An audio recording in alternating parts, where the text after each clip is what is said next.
Hello लोगोफोर, बे समाव नोंथांमोनजों माखासे बाथ्राफोर फोरमायलायनो नागिरदों आरो बाहाय जोङो साननो गोनां एबा जोंनि साननांगौनि माखासे सानलायनायनि खोथा नोंथांमोननि सिगाङाव बाहाय बुंनो नागिरदों। जे नोंथांमोना नुनो मोननाय जादोंमोन जे थांनाय 9 एप्रिल खालि जोंनि एक्स एनडिपिफोरनि जोबनानै दोनजानाय सोद्रोमाफोरनि गेजेराव साब्रैया बेल मोननानै न'आव फैदोंमोन आरो बिथांमोनहानो जादोंमोन नोंथांमोनहा नुदों इन्द्र ब्रह्म, लख्रा बसुमतारी, बैसागि बसुमतारी आरो अनसाय बर' बिथांमोन। दा बे खौरांखौ जों बयबो नुखांखाबाय। दा बिनिनो गेजेराव माखासे बेल मोननायनि सायावनो जोंनि कमेन्टर एबा जोंनि माखासे पाब्लिकफोरनि सायाव एक्सन आरो रिएक्सननि बाथ्रा जों सावरायलायनाय नुनो मोननाय जादों। दा बेयावनो जोङो नोंथांमोननो दिन्थिनो लादों। बाहाय दङ बे हिसाबै फार्स्टआव नुगोन जों बांसिनानो जे जोङो जोंनिफ्राय बिथांमोनखौ बरायनायखौ जों नुनो मोनदों। जे बिथांमोन जायफोर साब्रै गबोदों बिथांमोनखौ बरायदों आरो गोजोननाय बावदों। बयनिबो गोसोआव गोजोननाय मोन्दों, जोंनि गोसोआवबो गोजोननाय मोन्दों। दा बे नाथाय फारसेथिंजाय माखासेयाव गोबाङानो रन्जन दैमारि सार बिथांमोननि दैदेनगिरि जाय दङ बिथांखौ गजानो लुबैदों। बेयो मेक्सिमाम जानानै दङ। मानो होनबा दैदेनगिरियानो जुदि जोबनानै दोनजायोबा गुबुनफोरा गबोयोबा बिहा सिगाङाव थाबाय थानांगौआ बेयो जोबोद दुखुनि बाथ्रा।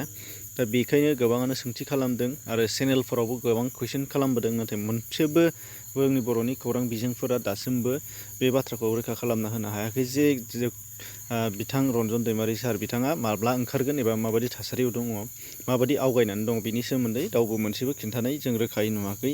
बिनिफ्राय दङ माखासेया गोबाङानो बिथांमोननि बेल मोननायखौ बिटिआर एकर्डनि गेजेरजों मोन्दों बे बाथ्राखौ फोरमान खालामनाय बा बे बाथ्राखौ जुक्ति होगासिनो दङ। आरो फारसेथिंजाय जायफोर बिटिआर एकर्डनि गोरोबथा सागानगिरि बिथांमोन प्रमद बर' बा गुबुनफोर बिथांमोनखौ साबायखर बावनायखौ नुनो मोननाय जादों।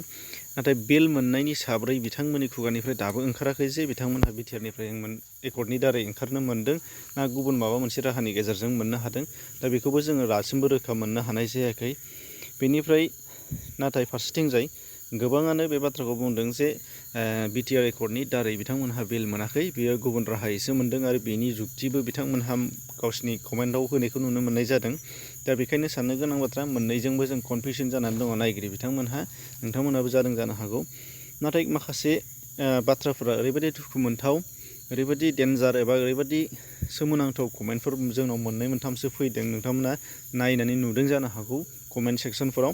दा बेहाय नुनो मोननाय जादों जे फाग्लाखौ बख'नोनो नाङामोन बायदिसिना बुंनाय आरोखि। जायफोर गबोदों बिथांमोननि सायाव गबोनायनि सायावबो गोजोननाय गैया। जे खायफाया ओरैबायदि बुंबावबाय जे थैजासे दोननांगौसो नै बेफोरबायदि माखासे ओरैबायदि डेन्जारास खोथा जोंनि सिगाङाव बुंनायखौ नुनो मोननाय जादों। दा बेखायनो बैफोर बुंग्राफोरा मानि थाखाय बुंदों बिथांमोनहा गावसिनिसो खोथा। नाथाय जोंनि फारसेनिफ्राय जों नुनो मोनदों जुदि बबेबा सासे दैदेनगिरियानो जा गुबुनानो जा जेलाव जोबनानै दोनजानायनिफ्राय बारग'बोनायनि सायावबो जुदि इनाय एबा बायदिसिना गोसो साननाय दङबा एबा बेबायदि माखासे गाज्रि माने दुखुनांथाव बाथ्राफोर बुंनाय दङबा बुङोबा जोङो दुखु मोनो। दा बेखायनो गोबाङानो दुखु मोननाय मोन्दोंबो बिथांमोननि कमेन्टनि सायाव सोनारनानै। दा बेफोरखौनो नोंथांमोननि सिगाङाव बुंदोंमोन। नाथाय जोङो लास्टआव बेनो थार फिननायखौ जों उनावसो मिथिसिगोन। नाथाय बेबो मोनसे खोथा जे राजखान्थियारि गोहोम गोग्लैयोबा बेफोरनि मोनसेबो थार फिननायखौनो जों रायजो राजाफ्रा रोखायै मोननांगौआ गोब्राब जागोन। मानो होनबा फारसेया थार फिननायखौनो होखाथारदोंबाबो गुबुन फारसेया गोनो गोथो खालामनानै होगोन। दा बेखायनो जों थार फिननाया बबे फारसेनिफ्राय जों बेखौ उनावहायसो मिथिगोन आरो मिथिनांगौआ गोबां नाजानायनि गेजेरजों जानो नांगोन। जेखि जाया मानो बिथांमोननिसिम कंग्रेचुलेसन बावहरबाय आरो जायफोर बिथांमोननि दारै बिथांमोनहा बेल मोनबोदों बिथांमोनखौबो आरोबाव बांसिनै रोजा रोजा साबायखर बावहरनाय थाबाय। एसेनोसै, गोजोन्थों।